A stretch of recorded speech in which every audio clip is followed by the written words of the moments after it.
Good morning and welcome to Coffee Talk. So, I need a little light in this joint.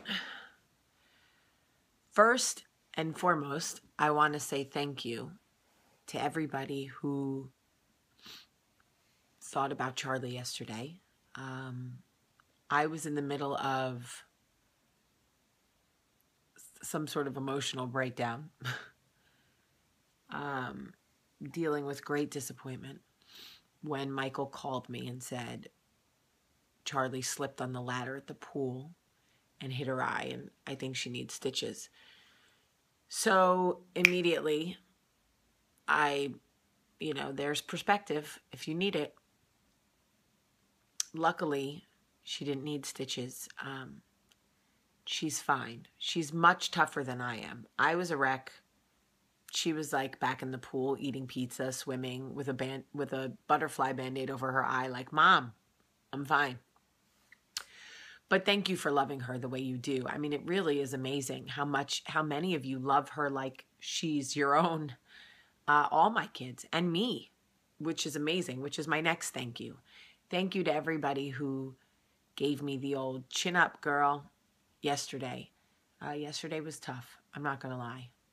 I cried for 3 hours. I want to talk about your word. Your word is, there was a saying when I was in high school. It's a little like, I don't know, like street or hip hop or whatever. I don't know. But people used to say word is bond when they were telling the truth when I was in high school. Meaning your word is your bond, meaning you could take it to the bank.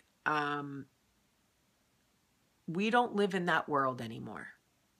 We are a world where we create our own truth and then try to convince ourselves it's true. Even my 4-year-old daughter, it only took her 4 years on this planet to realize that sometimes what people say isn't what they mean, that she started doing pinky promises as if what you're saying to me is not truth enough. So I need you to give me your pinky to really prove your word is your bond. Isn't that interesting? We used to swear on Bibles in courts. It used to be you had to put your hand on the Bible and swear that you would tell the whole truth and nothing but the truth. That somehow the fear of God would drive you to tell the truth. We don't do that anymore.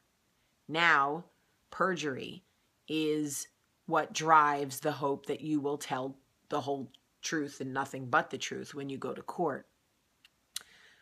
Because the fear of God has been driven out of courts, but that's a whole other conversation. When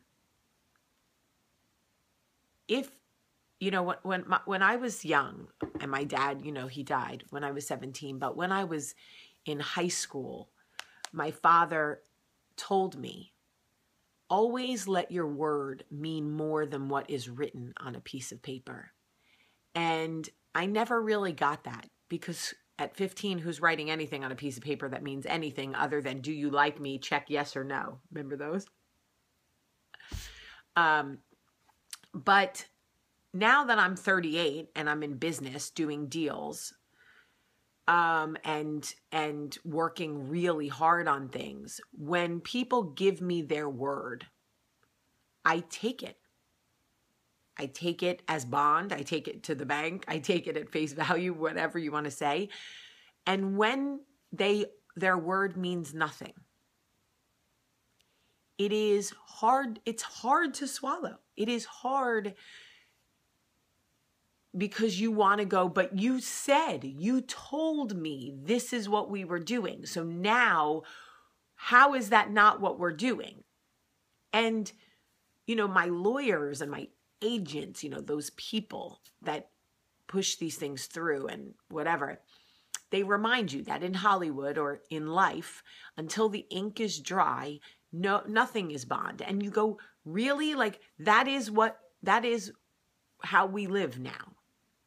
Now we have to wait for this proverbial ink, this imaginary ink that apparently takes 3 months to dry, to be dry before we can believe anybody's word. For me, if you have no integrity, if what you say is not what you mean, I have no use for you. I'm just going to say it like I'm going to say it. Integrity for me in business is everything.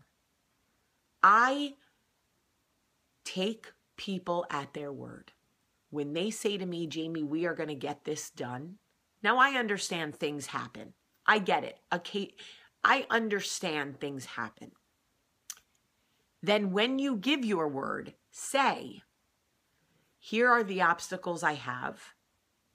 Here's what I'm trying to do to overcome them. But my end goal is this, and that is what I am working towards for you. Don't say, we're doing this. In any situation in life, if you give your word for anything, mean it. Be the person who means what you say when you say it. Protect your integrity as carefully as you protect your peace, if not more, because be somebody who can be trusted. Be somebody who can be trusted. There is nothing, we've all been that person who looks across the table from somebody that we know their words mean nothing. We've been lied to, we've been misled, we've been let down by them, and we see their mouths moving, and all we can think is, are you capable of saying anything that means anything? When you get to that point with a person, it's so disheartening because you just know if their mouth is moving, they are lying.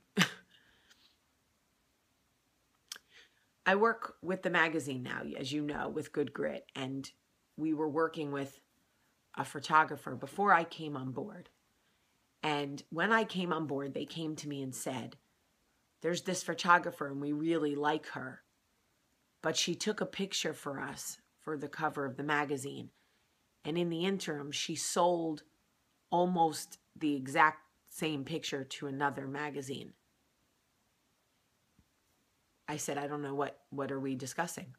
Well, we just don't know sort of how we should move forward in our working relationship. I said, what working relationship? She has no professional integrity. She showed you who she was. What? I'm confused. When someone shows you who they are, believe them. They all were like, what? Wait, but what? I'm like,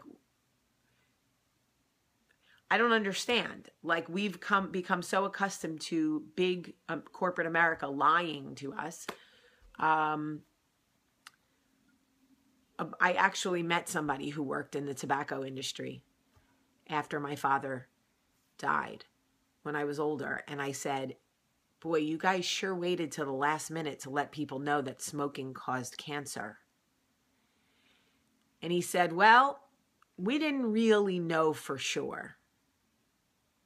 I said, okay. I'm not buying it, but okay.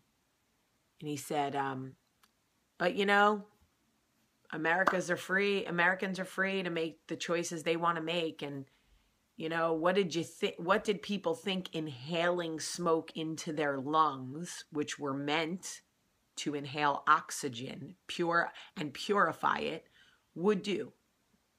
This is what he said to me.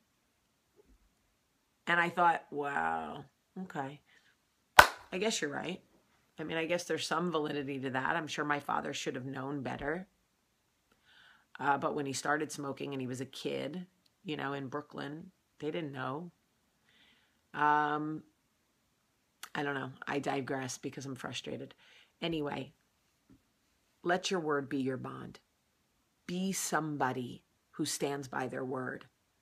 There is nothing sexier than integrity in your professional or personal life. Even when it's hard, if you give your word to someone, fight for it. And if people go, well, we can't do that now, you go, well, guess what? I'm the face of this company. I'm the head of this family, and I gave my word. So we are going to make it happen because we are not going to be those people. That is awesome. I love you today. Have a great day.